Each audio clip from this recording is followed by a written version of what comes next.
Salut tout le monde, on se retrouve aujourd'hui pour parler des études de psychologie. Et oui, moi aussi j'étais dans le cas où j'avais demandé de faire des études de psychologie, mais où j'avais trouvé quasiment aucun renseignement sur internet. Et du coup, je me suis retrouvée un petit peu surprise au début de l'année. Donc en premier lieu, qu'est-ce que la psychologie? Donc la psychologie en fait, c'est la connaissance des activités mentales et du comportement humain. Combien d'années d'études? Donc, vous pouvez faire vos études en 3 ans, donc c'est-à-dire la licence, mais les emplois qui acceptent uniquement la licence sont beaucoup plus limités. Ensuite, vous pouvez vous arrêter au master, c'est-à-dire 5 ans, donc 2 ans après la licence. Donc les emplois, la recherche d'emploi sera plus vaste, et non seulement elle sera plus vaste, mais vous aurez aussi accès au titre de psychologue. Car oui, vous ne pouvez pas avoir le titre de psychologue en licence. Vous devez obligatoirement être en master. Vous pouvez également continuer vos études en doctorat. Donc le doctorat, c'est 8 années d'études. Quelles sont les différentes matières et qu'apprend-on? Alors, tout d'abord, on apprend donc l'histoire de la psychologie qui est essentielle puisque ça raconte... et ça explique les bases de la psychologie ainsi que les différents courants de psychologie. Donc ça nous plonge vraiment dans la base de la psychologie. Ensuite, on étudie toutes les différentes introductions de psychologie, car oui, il n'y a pas qu'une seule psychologie. Nous avons la psychologie cognitive, la psychologie sociale, du développement, nous avons la psychologie clinique. Enfin voilà, on a vraiment beaucoup d'introductions. Et nous avons également des sciences, parce que oui, en psychologie, on n'étudie pas que le social, on étudie également des sciences. Donc on a de la biologie, des statistiques et de la neuropsychologie. Donc surtout, ne paniquez pas, les sciences, on peut pas tous être forts, on peut pas tous être forts dans toutes les matières. Donc voilà, on peut très bien aller en 2e année, même si on n'est pas fort en sciences. Il n'y a aucun problème, faut surtout pas paniquer, faut juste s'accrocher dans les autres matières. Les examens sont-ils difficiles?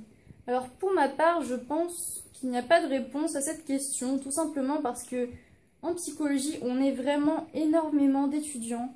Alors effectivement, les examens sont plutôt mis en place pour voir qui arrive à suivre et qui n'arrive pas. Donc ça entraîne également un tri sélectif en fait finalement. C'est pour ça qu'il faut s'accrocher en psychologie. Voilà, la psychologie c'est pas quelque chose de dur, il faut simplement s'investir. Je pense que c'est accessible à tout le monde. Il faut juste savoir travailler, il faut juste savoir comprendre les choses. Je pense vraiment qu'il n'y a pas... Je pense sincèrement qu'il n'y a aucune raison de paniquer. Voilà, il faut simplement travailler. Et voilà, je pense qu'on est à peu près tous capables d'aller au bout de ces études-là. Quels sont les débouchés? Alors, comme il y a beaucoup de débouchés en psychologie, j'ai décidé de les séparer en plusieurs parties et de vous donner quelques exemples. Donc, on va commencer par les métiers du paramédical. Donc, par exemple, en paramédical, nous avons psychologue clinique et nous avons par exemple orthophoniste. Donc, pour les personnes qui veulent être orthophonistes, il est possible d'aller en psychologie et de s'orienter après en orthophonie. Ensuite, pour les métiers de l'orientation, donc il existe la COP, c'est-à-dire la conseillère d'orientation et psychologue. Donc la personne que nous avons tous eue au collège et au lycée.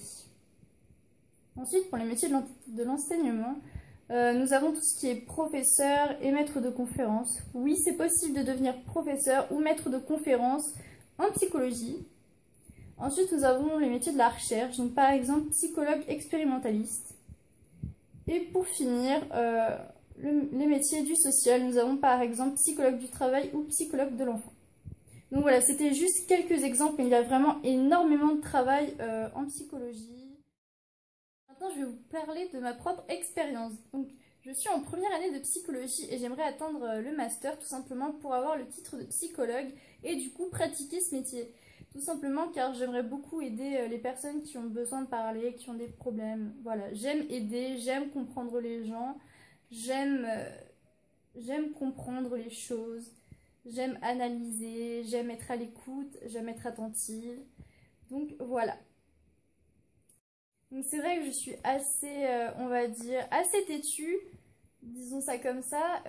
Quand par exemple un ami a des problèmes, j'aime être là pour l'écouter, j'aime essayer de trouver des solutions, de comprendre les choses, d'analyser ce qu'il dit, vraiment voilà, de trouver, on va dire, la faille. J'aime comprendre par moi-même finalement.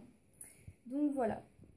Ensuite, je pense qu'il est vraiment très intéressant et nécessaire, je pense, d'acheter des livres qui n'ont rien à voir avec ce qu'on étudie en cours, parce que je pense que c'est bien d'avoir une vision des choses un petit peu plus vaste, de comprendre les choses.